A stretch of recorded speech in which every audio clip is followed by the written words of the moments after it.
Il y a des gens qui viennent dans la foi chrétienne avec une culture.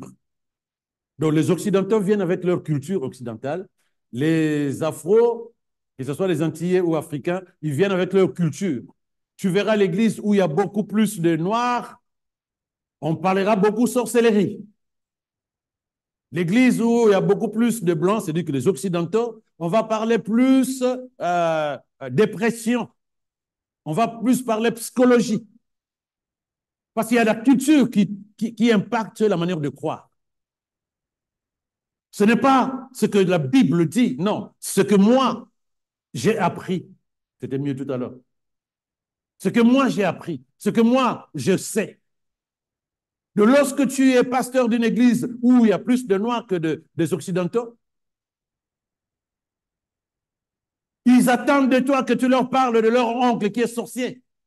Ils attendent de toi que tu leur dises que là, tu es possédé. Cela signifie quoi? Cela signifie que la parole de Dieu a du mal à faire asseoir la vérité de Dieu dans la vie de beaucoup de chrétiens, chacun selon sa culture. Par exemple, les Occidentaux qui ont grandi, nous en France, qui ont grandi dans le déni de Dieu. Mais après, il se convertit quand même, la personne s'est convertie. Ensuite, il commence à croire au monde spirituel. Mais il aura du mal à accepter que le démon existe, que les démons sont capables de manipuler une personne. Et pourtant, des milliers de fois, nous entendons des personnes qui commettent des meurtres. Et quand on leur pose la question, mais qu'est-ce qui s'est passé? Ils disent, j'ai entendu des voix. J'ai entendu des voix. Ces voix ne sont pas des voix humaines. Ces voix sont des voix spirituelles. Mais la culture a du mal à accepter que le monde spirituel, c'est une réalité. Pareil aussi pour ceux, les Afro dont je parle, que ce soit les Antillais ou les Africains. La sorcellerie est au-dessus de la vérité de la parole de Dieu. Ce qui fait que lorsque quelqu'un prie, il prie par rapport à sa culture, il prie par rapport à sa logique, il prie par rapport à son raisonnement, mais il veut entre-temps que le Seigneur fasse des grandes choses dans sa vie. Il n'est pas dans la parole. Comment peux-tu prier, bien-aimé? Comment peux-tu prier comme quelqu'un qui manque alors que la Bible dit que tu possèdes tout en Jésus? Quand tu commences à prier, tu es convaincu que quand tu auras fini de prier, c'est là où Dieu va te donner. La Bible dit qu'il t'a béni de toutes sortes de bénédictions en Christ Jésus dans le lieu céleste. Mais toi, quand tu pries, tu es convaincu qu'il y a quelque chose qui te manque. Où peux-tu, comment vas-tu posséder ce que tu possèdes déjà? Parce que tu es en train de demander ce que tu possèdes. Tu ne l'auras pas. Tu ne l'auras pas pour la simple raison que dans ton fort intérieur, ta foi te dit, je manque. Oh Dieu, il ne donne plus rien. Dieu a mis tout en place pour que ça fonctionne tel qu'il a planifié. En Christ Jésus, à ta nouvelle naissance, bien-aimé, il t'a tout donné. En Christ Jésus, à ta nouvelle naissance, il t'a délivré. En Christ Jésus, à ta nouvelle naissance, tu es devenu son enfant, héritier du royaume des cieux, héritier du trône. Qu'est-ce que tu veux que Dieu fasse encore pour toi? Lorsque tu dis de temps en temps, par ces maîtresses, j'ai été guéri. OK. Est-ce que tu as la santé divine? Oui. Mais quand tu pries, parce que ton corps est malade, tu pries avec quelle appréhension? Tu attends qu'après la prière du pasteur, tu attends qu'après la prière du frère ou de la sœur, que tu arrives à posséder enfin la guérison? Confusion. Confusion. Les gens prient avec la conviction qu'il leur manque quelque chose. Donc voilà pourquoi je dois prier pour que Dieu me donne. Dieu dit, moi, je t'ai tout donné. J'ai dit que tu es héritier. Pourquoi ça a du mal à rentrer? Comment veux-tu alors vivre la vie de Dieu lorsque tu réunis la vérité de la parole de Dieu? Parce que n'est pas accepter la vérité de ce que dit la Bible, c'est régner ce que Dieu dit te concernant. À quel niveau il a dit Demandez-moi la santé, vous l'aurez. Demandez-moi la paix, vous l'aurez. Demandez-moi l'argent, vous l'aurez. À quel endroit? Le Seigneur est mon berger, je ne manquerai de rien. Quelle est la conviction que j'ai? Je manque ou je possède?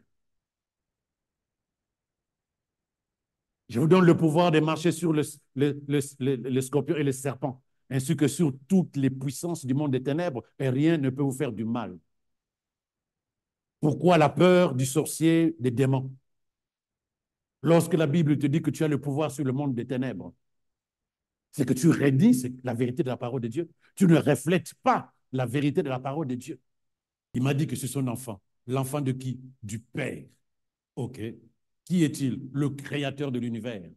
Et toi, tu es son fils. Mais il a dit autre chose, que je suis héritier du trône royal. C'est-à-dire que je possède tout ce qui est dans le monde spirituel en Christ Jésus. Qu'est-ce que tu vas lui demander là dans ta prière? Pourquoi tu lui parles de ton mariage? Pourquoi tu parles de ta santé? Pourquoi tu lui parles de ce qui te manque dans ton regard humain et non pas de dire, Seigneur, tu m'as dit que je suis.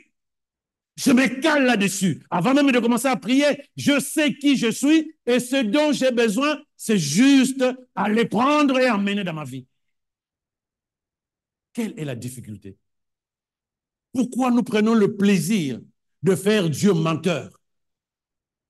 Pourquoi prends-tu le plaisir de faire de Dieu menteur, puisque toi, tu es convaincu qu'il te manque des choses. Il te manque ceci, il te manque cela, il te manque ceci. Lui, il dit, je t'ai tout donné en Christ Jésus, dans le monde spirituel. Ah oui, merci, mais Seigneur, donne-moi. On cherche des versets comme des paroles magiques pour régler les problèmes. Il y a des évangélistes même qui font des prières, des psaumes. Proclame tel psaume, tu verras, ça va marcher. Mais c'est du fétichisme chrétien. À quel moment tu as vu Jésus, puisque toi tu es chrétien, Jésus-Christ, tu es chrétien parce que toi, tu es né de Dieu en Christ et que tu es chrétien derrière les enseignements de Jésus. Donne-moi l'endroit où Jésus était en train de faire des prières, des psaumes. Lorsque tu es malade, psaume 43. Lorsque tu as des problèmes avec quelqu'un, psaume 57. Lorsque tu as... Mais réveille-toi. Réveille-toi. C'est de la manipulation satanique. Tu n'auras rien. Tu n'auras rien parce que ce n'est pas la vérité. La Bible dit, parle. Parle, tu parles. Béni sois-tu, Seigneur. Dieu de ma vie, source de toutes choses. Je te rends grâce de ce qu'à cet instant où mon corps semble être en dégradation, je me rappelle que ton esprit est au-dedans de moi. Et là où règne ton esprit, la maladie ne peut pas régner. Voilà pourquoi je déclare, au nom de Jésus, que la santé divine circule dans tout mon être, dans le détail de tout mon corps. Et je te rends grâce de ce que par ton esprit, la santé divine est mon héritage en Christ Jésus. Je parle derrière ce que je sais être la vérité. Je n'ai pas dit le psaume 15, le psaume 17. Ça, c'est la paresse spirituelle qui amène beaucoup de personnes à ne rien posséder pour la simple raison que on ne fait pas les choses comme il se doit. Les prières, on les fait avec sincérité, mais sans efficacité, parce que on commence déjà mal la prière. Tu peux suivre tous les séminaires sur comment prier avec efficacité. Les 7 clés d'une prière puissante. Les 15 clés d'une prière qui apporte des bénédictions. Mais est-ce que tu pries par rapport à la base même? Tu pries qui? Toi, qui es-tu? Et donc, du coup, ta prière sera basée sur qui est Dieu, qui je suis. Si tu n'as pas ces deux informations, tu vas prier, tel que je l'ai dit là, avec une culture. Mais là, ce n'est pas la culture, ce ne sont pas tes pleurs, ce ne sont pas tes émotions qui vont dire à Dieu, tiens, donnez-lui parce que il a assez pleuré et il a assez crié. Non, Dieu n'a pas d'âme, je ne cesserai jamais de le dire. Les émotions sont dans l'âme. Puisque Dieu n'a pas d'âme, ne va pas chez toi avec des émotions pour le manipuler. Un être humain, quand tu pleures pendant 2 heures, il te donne. Mais Dieu, il attend que tu arrives à prier en esprit et en vérité. Est-ce qu'il y a quelqu'un avec moi? En esprit et en vérité. Comment peux-tu parler à Dieu si tu ne sais pas qui il est?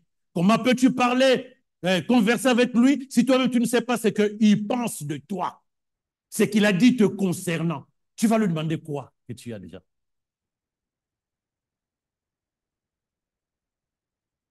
On cherche les prophètes.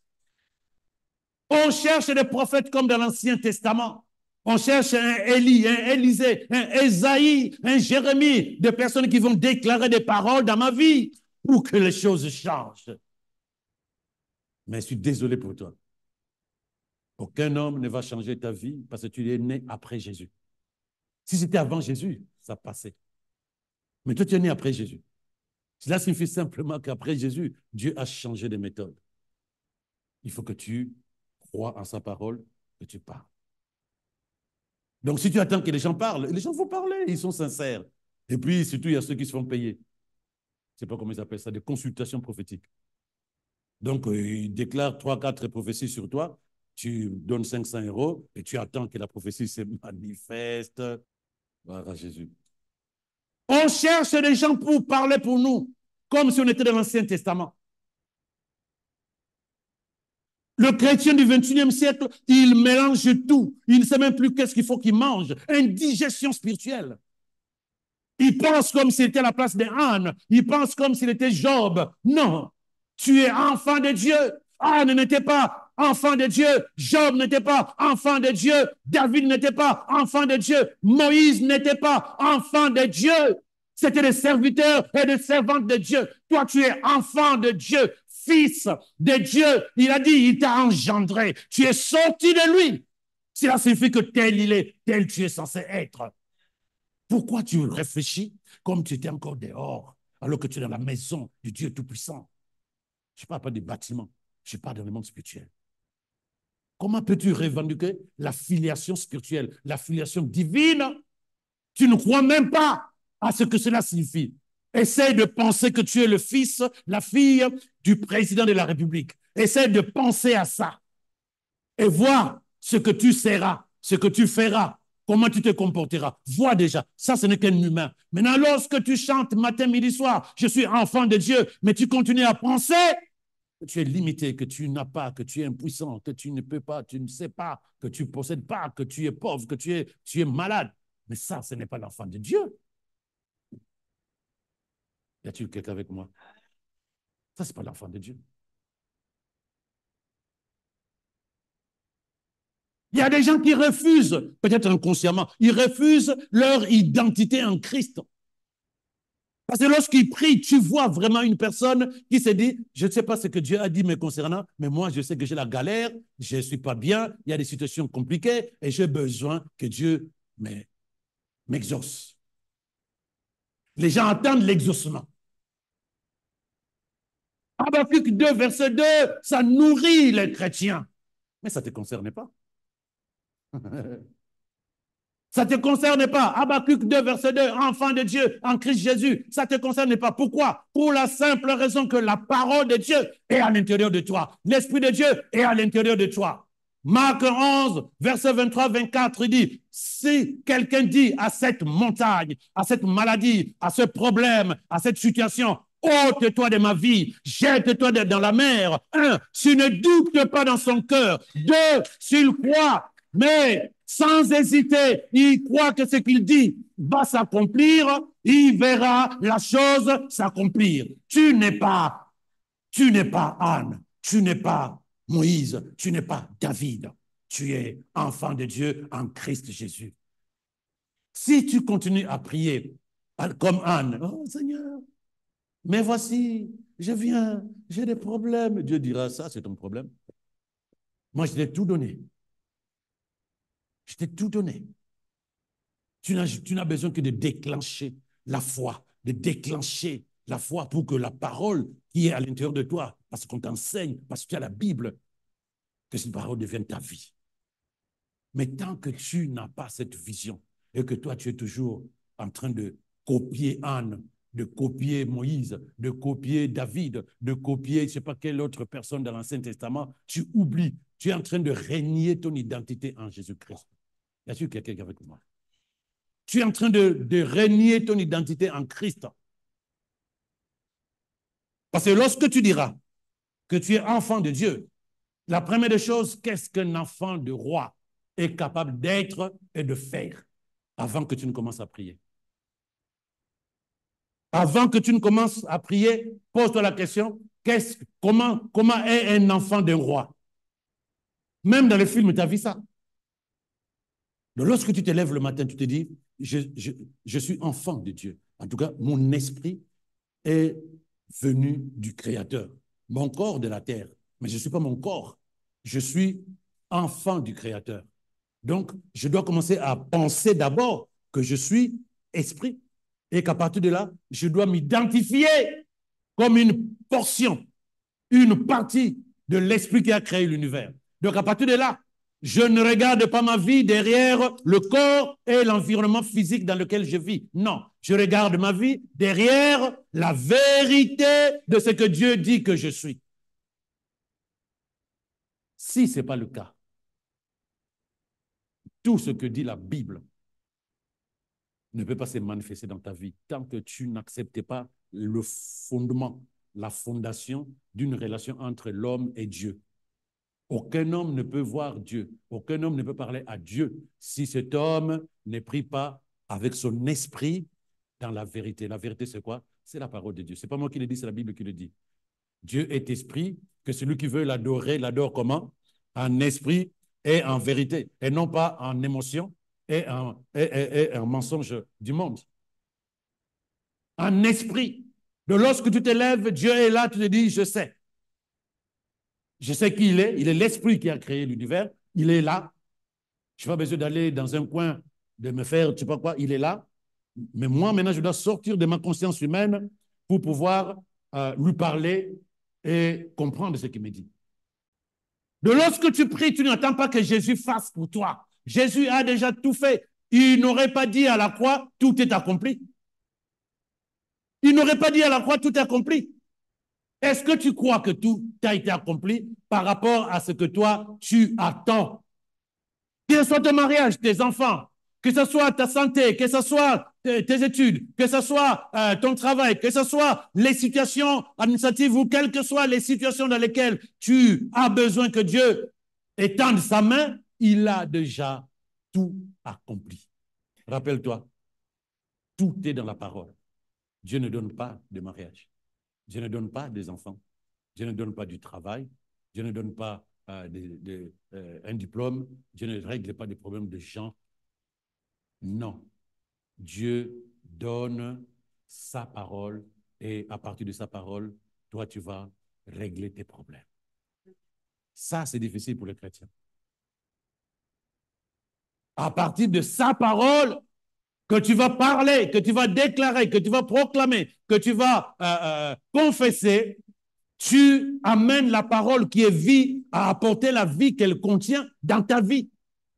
Tu veux des tomates, va chercher dans la Bible la sémence qui donne des tomates et commence à s'aimer dans ton cœur, car la terre où se sème la parole de Dieu, c'est le cœur de l'être humain. Donc tu sèmes la parole dans ton cœur, tu l'arroses en déclarant, je te garantis au nom de Jésus que tu verras les tomates que tu veux germer, grandir et devenir de grosses boules parce que c'est ce que tu as sémé. Tout est dans la Bible. Ce que j'ai dit tout à l'heure, que Dieu ne donne pas, parce qu'il t'a donné sa parole pour que tout ce dont tu as besoin, que tu puisses dans sa parole. Ne parle pas à un être humain qui t'écoute en te disant oui, qu'est-ce que tu veux? Seigneur, je veux que tu règles mon problème de permis. Fasse que j'ai un bon conducteur qui va me donner les permis même si je fais 4 fautes. Le reflet du divin, c'est-à-dire que tu dois vivre une vie commençant par une conscience que ce que Dieu dit dans sa parole, c'est la vérité de ta vie. N'ouvre pas la bouche si ce n'est pas bien assis à l'intérieur de toi. N'ouvre pas la bouche si ce n'est pas bien assis à l'intérieur de toi. Commence par prier dès que cela devient ta conscience. Que ce que dit la parole de Dieu, c'est ça ma vie. Donc du coup, tu verras que ta prière sera bien conditionnée à la lumière de la parole de Dieu. Tu vas prier comme un humain. Dieu n'est pas un humain. Il a réglé le problème des humains en Christ Jésus et il a tout mis dans la parole, la Bible que tu as là, que tu en es de négliger. Avant d'ouvrir la bouche dorénavant, pose-toi la question, comment je me sens par rapport à ce que dit la parole de Dieu? Comment je me vois par rapport à ce que dit la parole de Dieu? Parce que ce que dit la parole de Dieu, ce n'est pas à toi de négocier cela en disant, non Seigneur, tu ne comprends pas. Seigneur, tu ne vois pas que c'est difficile. Non, Dieu te dit, regarde, est-ce que tu vois comment tu es dans la parole? Oui, c'est ça que tu dois accepter. Est-ce que tu vois ce que je dis te concernant dans la parole? Oui, c'est ça que tu dois prendre en compte. Est-ce que tu vois ce que je dis te concernant dans ma parole? Oui, Seigneur, c'est ça ta vérité dorénavant. Tu arrêtes de m'amener n'importe quoi dans tes prières, sinon je mets des boules pièces. Parce que ce n'est pas ce que j'ai envie d'entendre. Qui t'a dit que quand tu pries, Dieu te donne? Comment toi tu peux? Ton enfant doit venir te demander de l'eau, ton enfant doit venir te demander du yaourt parce que tu es une maman comment? Tu es un père comment? Lorsque Dieu dit, tu es mon enfant, amen Seigneur, que j'ai tout disposé pour toi, merci Seigneur. Maintenant, l'enfant qui doit manger un yaourt après l'école doit venir te dire, maman s'il te plaît, est-ce que je peux prendre un yaourt dans le frigo? As-tu quelqu'un qui comprend, qui discerne? Tu voudrais vraiment que ton enfant soit comme ça? Lorsque tu es en train de marcher sur le chemin de la vie, tu as frappé tous les hommes, toutes les femmes, tous les enfants qui peuvent faire du mal à ton enfant. Tu les as maltraités, tu les as vaincus, tu les as mis à genoux. Et tu prends ton enfant, tu l'amènes dans la rue en disant, lui, je l'ai vaincu, n'ayez pas peur de lui. Elle, je l'ai vaincu, n'ayez pas peur d'elle. Les deux là, je les ai vaincus, n'ayez pas peur d'eux. Tu peux marcher dorénavant en sécurité. C'est ça. Et toi, tu es l'enfant de ce monsieur qui a réglé le problème. Mais quand tu sors, chaque fois que tu vois les mêmes personnes qui ont été vaincues par ton père, tu as peur d'eux. Est-ce que c'est la faute de ton père? Quand tu reviens vers ton père pour dire, papa, le monsieur là, il est devant la porte. Il dit, mais n'ayez pas peur. Il peut être même sur la route. N'ayez pas peur de lui. Il sait qui tu es. Mais si toi, tu ne sais pas qui tu es, que tu es mon fils à moi, moi qui l'ai vaincu, il n'est que normal que lui continue à te faire du mal. Tu as peur de qui? Tu as peur de quoi? Tu doutes pourquoi? Es-tu limité dans ta vie? Es-tu impuissant alors que l'Esprit Tout-Puissant est en toi? Es-tu limité alors que l'Esprit illimité est au-dedans de toi? Et as-tu peur de l'avenir alors que ton avenir est dans les mains du Créateur? C'est quoi le problème de chrétiens aujourd'hui? Et voilà pourquoi les gens prient. Mais sans résultat. La base. Qui est Dieu? Qu'est-ce qu'il dit que je suis? Qu'est-ce que je veux chercher chez lui? J'ai un téléphone. J'ai un téléphone. Mais lorsque je commence à prier pour que Dieu me donne un téléphone, c'est que je suis bizarre. Je suis suspect. Je vais jeûner pour que j'aie un téléphone. Je vais prier pour que j'aie un téléphone. Je fais des veillées à l'église, à la maison, pour que j'aie un téléphone. Soit je ne comprends pas le langage de Dieu, soit je renie que Dieu m'a déjà tout donné. Mais si tu renies, il y a un danger spirituel. Il a dit que celui qui possède, celui qui dit qu'il n'a pas, on va lui enlever ce qu'il possède. Donc, lorsque tu dis je n'ai pas, le monde spirituel dit je n'ai pas signifie tu n'as rien. Or, dans le spirituel, Dieu dit que tu possèdes. Et la Bible dit que lorsque tu pries et que tu racontes ta vie que tu n'as pas, et que tu penses que c'est comme ça que Dieu va te donner, lui qui sait qu'il t'a déjà tout donné, la Bible dit on va enlever, on va ôter à celui qui n'a pas ce qu'il a. Ça aussi, c'est du français de Jésus, ce n'est pas le mien. Cela signifie que celui qui dit qu'il n'a pas, en vérité, il a, en disant, OK, puisque toi-même tu dis que tu n'as pas, on va t'enlever ce que nous savons que tu as. Hey! Moi et le Père, nous savons que tu as. Mais puisque tu dis à tout le monde que tu ne possèdes pas, que tu es malade, que ton corps ne va pas bien, que tu n'es pas marié, que tu n'as pas d'enfant, que rien ne va dans ta vie, que ton corps est malade matin, midi, soir, eh bien, on va enlever tout ce que nous avons fait pour toi. Comme ça, tu restes dans ce que tu fais. C'est ça ta foi. Ta foi, c'est quelqu'un qui n'a pas. Alors, sois comme quelqu'un qui n'a pas. Nous, on enlève ce que nous t'avons donné. Y a-t-il quelqu'un qui comprend? Avant d'ouvrir ta bouche, remets de l'ordre dans ta façon de croire. Sinon, tu vas prier en dysfonctionnement. Tu seras en contradiction avec la vérité de la parole de Dieu. Reflète ce que dit la Bible dans ta conscience pour que lorsque tu pries, que tu sois capable de dire les choses selon la vérité de la parole de Dieu, bien-aimé. Selon la vérité de la parole de Dieu. Jean 1, verset 21-22, il dit ceci, en traduction parole vivante. Débarrassez-vous donc de tout ce qui salit et de tout ce qui reste en vous de méchanceté. Nous avons lu ce verset l'année passée, le dimanche passé. Débarrassez-vous. Parce que tu es enfant de Dieu, c'est vrai. Dieu dit que tu es son fils et qu'à l'intérieur de toi, l'Esprit est venu habiter. Mais ta manière de réfléchir fait que tu ne vives pas la vie de Dieu comme il se doit. Ta manière de penser, c'est ça qui fait que tu ne vives pas ce que dit la parole de Dieu, la culture, la tradition, le raisonnement, les faux enseignements. Il dit, débarrasse-toi de tout ce qui est encore de sale à l'intérieur de toi. Le caractère. Débarrasse-toi de tout ce qui est encore sale. Et il dit, accueille dans un esprit humble et docile la parole implantée en vous, car elle a le pouvoir de vous conduire au salut. Accueillir la parole de Dieu. Maintenant, 22, puisque dimanche passé, nous avons lu le 21, verset 22. Seulement, écoute très bien, ne vous bornez pas à l'écouter. Comme maintenant vous m'écoutez. Non, vous écoutez la parole de Dieu. Mais il dit, ne te borne pas, ne te limite pas juste à écouter la parole. Traduis-la en acte, c'est-à-dire, mets en pratique, agis par rapport à la parole. Ne te borne pas à écouter la parole.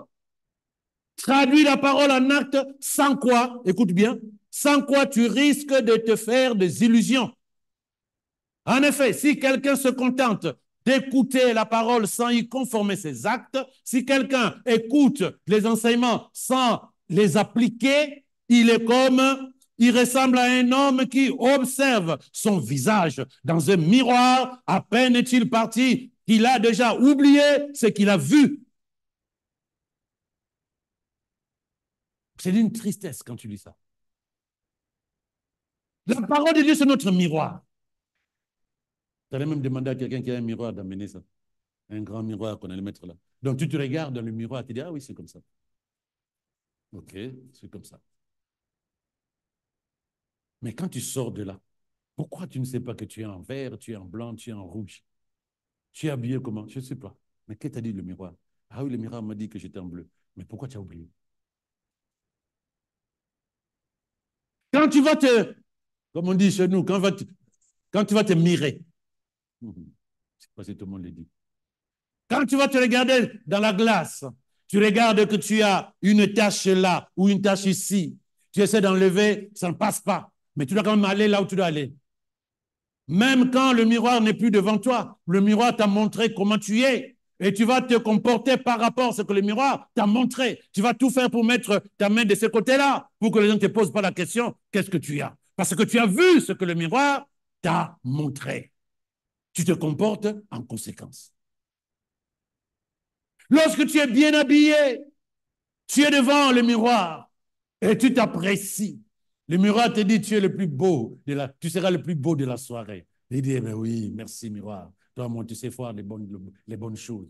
Même si c'est un habit de 5 € que tu as porté, même si la coiffure, c'est une coiffure compliquée, mais si toi-même tu t'apprécies devant le miroir, personne ne va enlever la conscience que tu développes que je suis très bien habillé et je suis le plus beau, je suis la plus belle. Pourquoi? Parce que tu t'es vu dans le miroir. Et partout où tu iras, tu vas refléter ce que le miroir t'a montré. Tu vas refléter ce que tu as vu de toi dans le miroir. Mais quand Dieu parle, quand Dieu te dit, tu es puissante, tu es guérie, tu es mon enfant, tu possèdes tout, tu n'as plus peur de sorciers, tu n'as plus peur de démons. Quand Dieu te dit que le diable est sous tes pieds, quelle est la raison pour laquelle tu continues à avoir peur, à ne pas croire en ce que dit la parole de Dieu, puisque c'est notre miroir?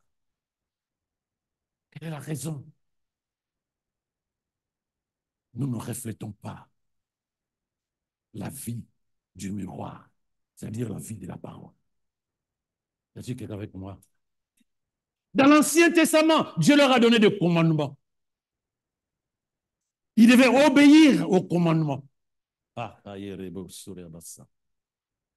Ils étaient en train d'obéir, mais ils ont échoué. Parce que l'obéissance n'est pas l'effort de l'être humain. Ce n'est pas le seul à résister. Depuis longtemps, Dieu les appelait, les peuples d'Israël, un peuple au cou raide, au cou dur. Donc quand on dit regarde à droite, non. Mais regarde à gauche, je suis à gauche, non. Dieu les appelle un peuple au cou raide. Il leur a donné des commandements, des instructions pour qu'ils arrivent à suivre ce qu'ils voulaient. C'est comme un enfant à 20h30 à la maison tous. 5h, tout le monde debout. On laisse les chaussures dehors. Donc ça, c'est des commandements dans une maison. Et dans la maison de Dieu, dans l'Ancien Testament, Dieu leur a donné des commandements, des instructions, des lois. Ils devaient obéir pour qu'ils soient dignes de lui. Ils ont échoué. Alors Dieu a changé de méthode. Jérémie 31, verset 33. Tu vois, c'est intéressant maintenant de venir avec ta Bible, hein, parce que si le truc ne fonctionne pas, ben, tu as au moins la possibilité de pouvoir lire dans ta Bible. Jérémie 1, verset 33, il dit, « Voici l'alliance que je ferai avec la maison d'Israël. Après ce jour-là, dit l'Éternel, je mettrai ma loi au-dedans d'eux. Je mettrai ma loi au-dedans d'eux. Je l'écrirai dans leur cœur et je serai leur Dieu. Ils seront mon peuple. » Donc Dieu dit, quand je donne des commandements, ils ne respectent pas. Ils échouent. On va toujours avoir des complications, des conflits, moi, eux. Je vais maintenant prendre ma parole, je vais mettre ça où c'est? À l'intérieur, dans leur cœur. Je vais mettre ma parole dans leur cœur et comme ça, je serai leur Dieu et ils seront mon peuple. Dieu change de stratégie. Au lieu que ça soit écrit, là, que sa parole soit écrite sur des tables que les gens doivent lire, il dit non, je mets ça dans leur cœur pour que chacun se rappelle ce que je dis. Lorsque tu m'écoutes, tu prends la parole de Dieu qui sort de ma bouche, tu mets dans ton cœur, parce que Dieu a fait le choix que dorénavant, la parole demeure à l'intérieur de toi. C'est là où tu vas puiser la parole. Tu ne peux plus dire, ah, je ne savais pas, parce que la parole est à l'intérieur de toi. Tu ne peux pas dire que non, tu ne savais pas que Dieu t'a donné le pouvoir sur le monde des ténèbres. Tu vas dire que tu ne savais pas que Dieu a déversé ses bénédictions dans ta vie en Christ Jésus, dans le lieu céleste. Tu ne peux plus dire, parce que cette parole-là, tu l'as à l'intérieur de toi. Dieu dit, c'est fini. Ceux qui vont dire, ah tiens, mais Seigneur, j'avais laissé ma Bible à la maison. Non, il dit, la parole, ce n'est pas dans la Bible. La parole, c'est dans ton cœur. La Bible, c'est pour t'aider. Mais la parole doit rester où c'est? Dans ton cœur. Donc, si la parole est dans ton cœur, comme Dieu l'a décidé, Jérémie 31, verset 33, Jésus l'a dit, si ma parole demeure en vous, les fleuves d'eau vive sortiront de votre sein. Donc, la parole de Dieu ne doit pas être dans notre cerveau. La parole de Dieu doit être dans notre cœur. Et puisque c'est dans notre cœur, nous ne pouvons plus jamais l'oublier. Quand Dieu dit, tu es mon fils, je le crois. Quand Dieu dit que tu es béni, je l'accepte, je marche par rapport à ça. Même si au dehors, le cinq sens, mes yeux, mes pieds, tout ça, ils ne voient pas, mais moi je sais. Moi je sais. Même quand mes yeux, mes cinq sens ne voient pas, je connais la vérité. Puisque ce que Dieu a dit, c'est ma vérité.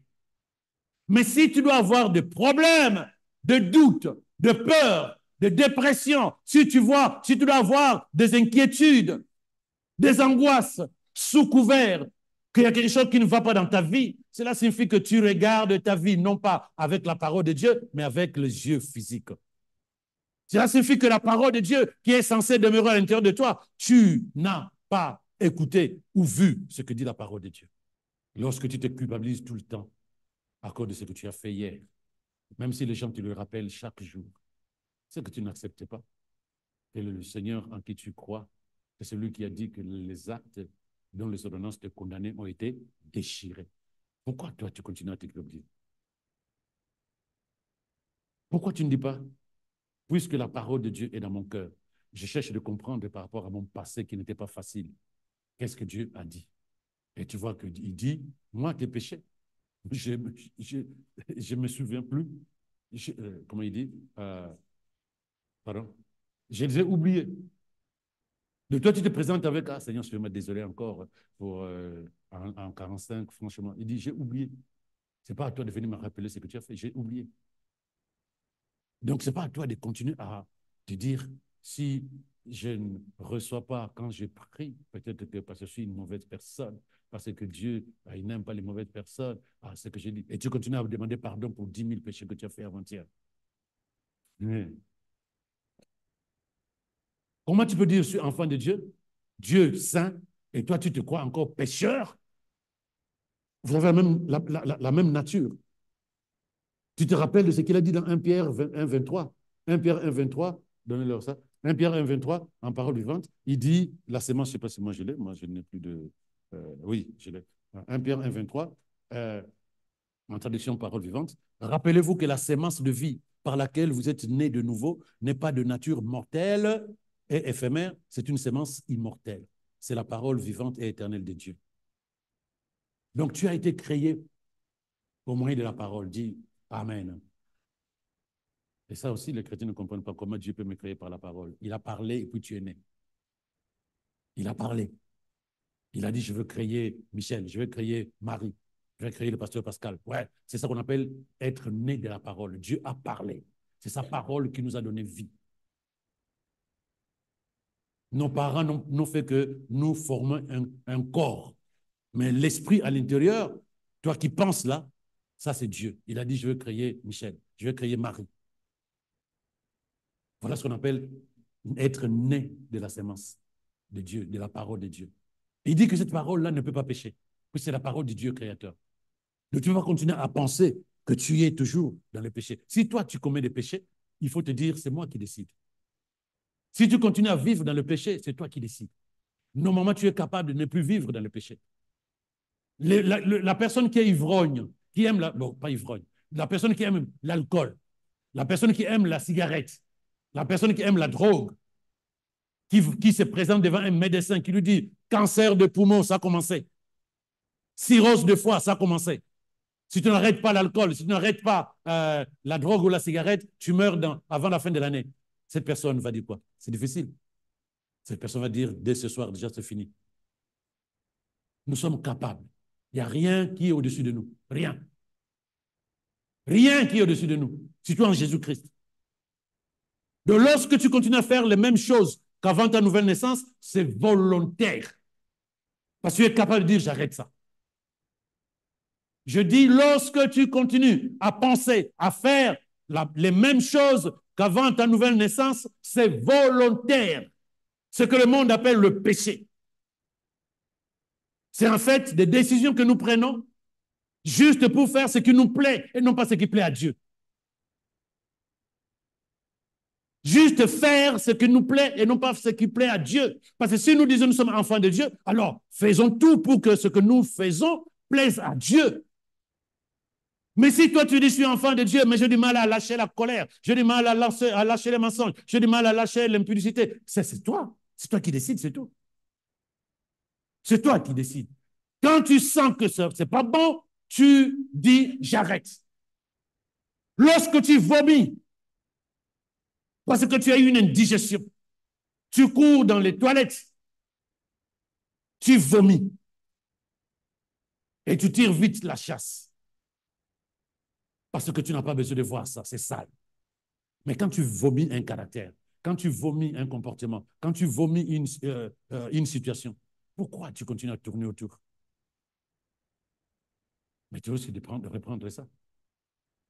Quand quelque chose sent mauvais, on se déplace. Même ta propre poubelle. Quand tu rentres de la cuisine, ça sent mauvais. Tu dis, hey, c'est quoi ça? Vite fait, tu enlèves parce que tu n'as pas besoin de vivre là. Mais est-ce que ton comportement, ton caractère, qui ne reflète pas la parole de Dieu, ça sent toujours bon ça? Pourquoi tu gardes ça? C'est ça que j'appelle volontaire. Arrête de prier avec la compréhension humaine de ta relation avec Dieu. Prie en reflétant ce que Dieu dit que tu es. Quand il te dit quelque chose, tu crois et tu vis de ça. Ce verset que nous avons lu, lorsque quelqu'un ne pratique pas la parole de Dieu, il est comme quelqu'un qui se voit dans un miroir. Quand il se tourne comme ça, il oublie même comment il est. Parce que ta vie est dans la parole. Dis Amen avec moi. Ta vie est dans la parole. Tu ne pries pas pour que Dieu te donne. Tu pries pour que tout ce que Dieu a disposé pour toi se manifeste dans ta vie. Je disais un jour qu'un enfant de Dieu ne prie pas pour que Dieu lui donne. Un enfant de Dieu sait qu'il possède tout, il déclare, il proclame, il affirme tout ce qu'il sait que Dieu a dit le concernant. Y a-t-il quelqu'un qui comprend ça? C'est difficile de prier comme ça. Parce que la culture est passée par là. La tradition, les enseignements d'aujourd'hui sont passés par là. Dieu ne te donnera plus rien du tout si tu ne prends pas sa parole pour toi. Parce que ta vie est dans sa parole. Il ne te donnera plus rien. Il a tout accompli pour toi en Christ Jésus bien-aimé. Tu vas pas te présenter devant lui en disant je vais prier et Dieu va me donner. Non. Toutes les promesses de Dieu ont été exaucées en Christ Jésus. Tu n'es pas Anne, tu n'es pas David, tu n'es pas Moïse. Tu es enfant de Dieu en Christ Jésus.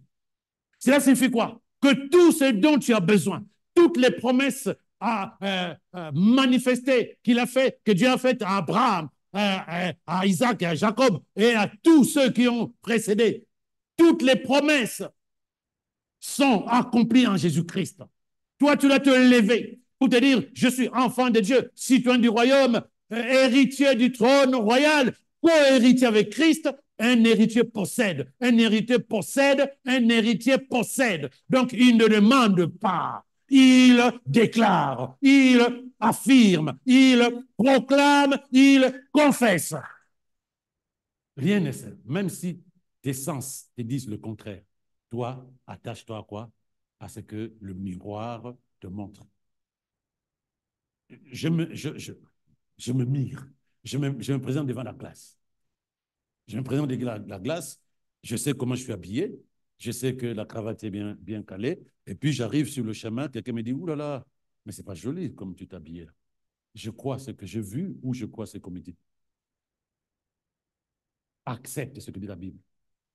Agis par rapport à ça. Parce qu'il dit, lorsque tu te vois dans la glace, tu te vois comme tu es, tu vas te comporter en conséquence. Lorsque tu vas dans la parole de Dieu, tu vois ce que Dieu a dit. Pourquoi tu continues à réfléchir que non, il y a des choses qui ne fonctionnent pas chez moi, non, ma famille est compliquée, là, je ne sais pas si je vais m'en sortir, je manque plein de choses. Tu es en contradiction avec le Dieu que tu appelles papa. Est-ce que tu es content d'être tout le temps en contradiction avec Dieu? Maintenant, lui, il a mis en place des procédures. Ce n'est pas un humain qui va revenir sur sa parole. Écoute-moi très bien. Il a mis en place des procédures. Tu prends ma parole, tu mets dans ton cœur. Tu crois que tout ce que je dis dans ma parole, c'est ta vie. Tu commences à parler derrière ce que moi je dis. Et tu verras ces choses se manifester dans ta vie. Toi, tu ne veux pas ça. Tu veux être devant un Dieu qui va te regarder en disant, qu'est-ce que tu veux? Seigneur, je veux ceci. Ok, je vais te donner. Ce n'est pas ce Dieu-là. Donc, tant que tu ne mets pas les choses, tu ne vis pas, tu ne reflètes pas la vie de Dieu, c'est-à-dire que dans ta manière de croire, tu ne peux pas posséder quelque chose parce que Dieu se dira, moi, j'ai déjà tout fait. J'ai déjà tout fait.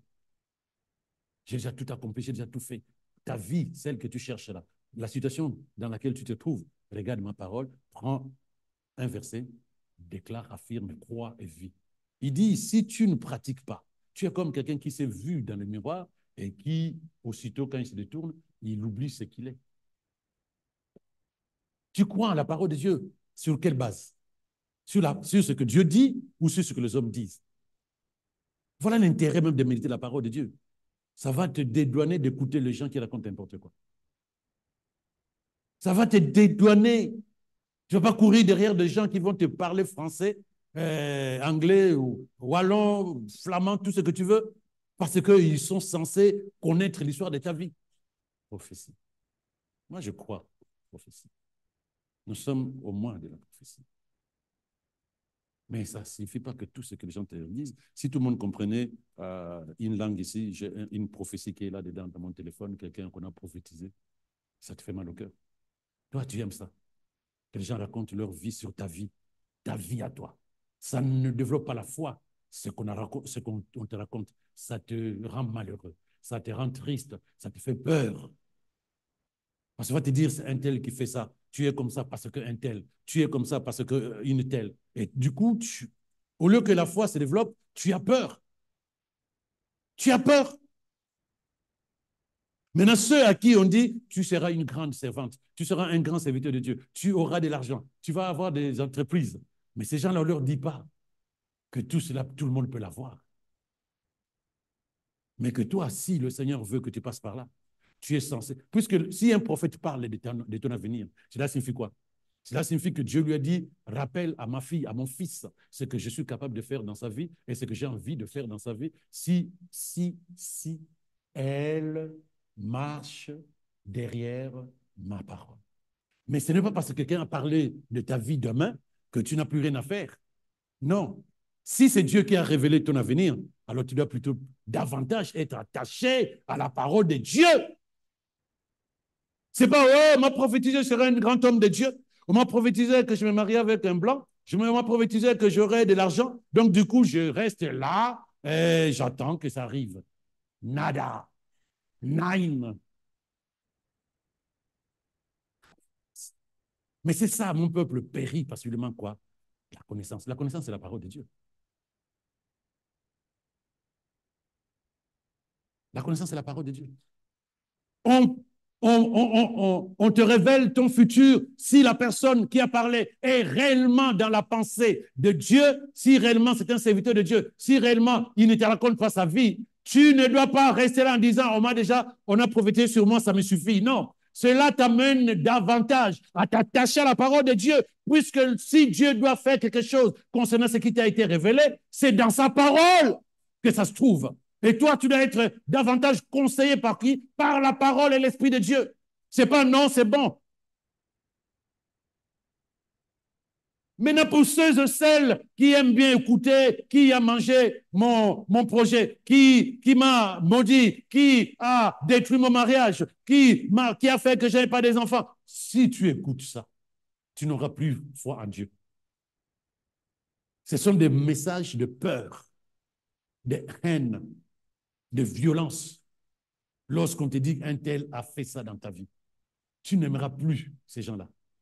Or, le Dieu que tu pries ne peut pas envoyer son serviteur, sa servante, pour que tu développes la haine, lui qui est Dieu d'amour. Le Dieu que tu pries ne peut pas t'amener à haïr une personne sous couvert que cette personne est la cause de ton malheur. Eh bien non. Mais cause de mon malheur, c'est énorme. Gloire à Dieu. Le résultat, la cause de mon succès, Jésus-Christ. Parce que c'est lui qui a le dernier mot. Pourquoi je dois me caler sur ce que les hommes ont dit, ont fait, et non pas sur ce que Dieu a dit, a fait me concernant? Moi, je ferai ce que Dieu me dit. Je prierai pour ceux qui pensent que je suis leur ennemi. J'intercéderai pour ceux qui me font du mal, qui me calomnient. Je veux régulièrement penser que Dieu intercéder pour que ces gens-là soient bénis davantage.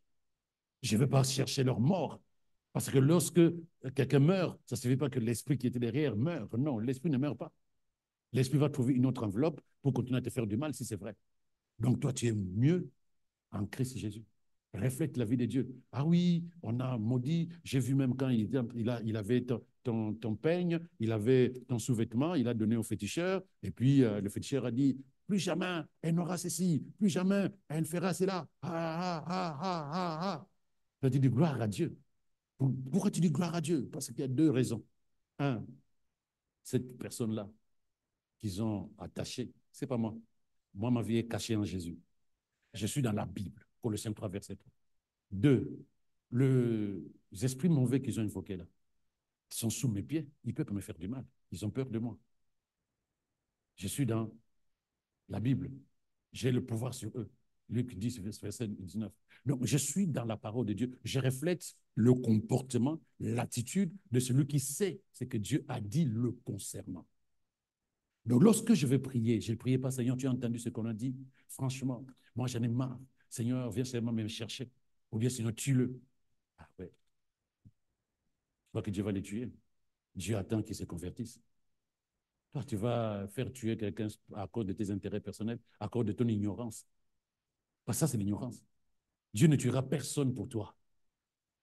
Je répète, Dieu ne tuera personne pour toi, sous couvert, c'est lui le sorcier, c'est lui la cause de ton malheur. Parce que Dieu attend que tous se convertissent et parviennent à la repentance et au salut.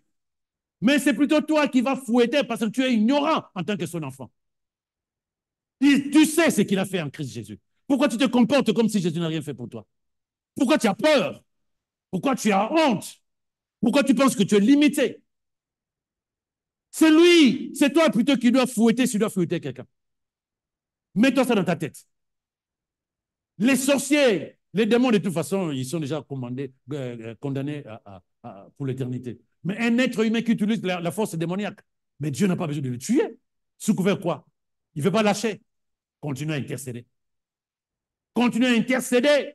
Toi, ta vie est cachée en Jésus. Tu es convaincu qu'aucune arme forgée contre toi ne va t'atteindre. Parce que tout ce que les gens feront contre toi, c'est sans effet. Pour quelle raison tu as peur? Pour quelle raison tu changes de prière en disant, Seigneur, tout ce qui me fait du mal, Seigneur, c'est toi le maître de ma vie, tue-le. Je ne sais pas comment vous faites vos prières comme ça là. Mais tu es sûr que Jésus faisait des prières comme ça. À la croix, il a dit, Père, pardonne-leur, ils ne savent pas ce qu'ils font. Et toi, tu veux que quelqu'un meure pour toi. Reflète le caractère de Jésus, l'amour. Reflète le caractère de Jésus, le pardon. Reflète le caractère de Jésus. Et tu verras que Dieu va se glorifier dans ta vie. Amen. Regarde ta vie sur la base de la parole et non pas sur ce que les gens disent. Est-ce qu'on peut acclamer le Seigneur?